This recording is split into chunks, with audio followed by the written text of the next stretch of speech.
Preguntas en náhuatl.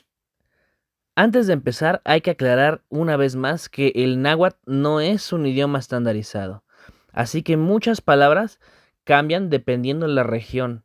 Así que en este video habrá muchas palabras que tengan el mismo significado pero sean diferentes. ¿Quién? Se puede decir akin o aquella. ¿Quiénes?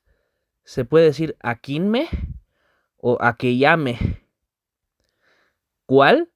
Se puede decir cualtle, catle o catlin. ¿Cómo?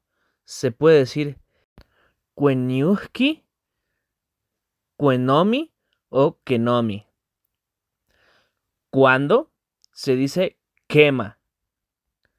¿Cuánto? Se puede decir kenin, queski o keski. ¿Dónde? Se puede decir campa o canin. ¿Por qué? Se puede decir tleca o cuenihki. ¿Qué? Se puede decir tlan, tlen o tlanin. Sígueme para aprender idiomas.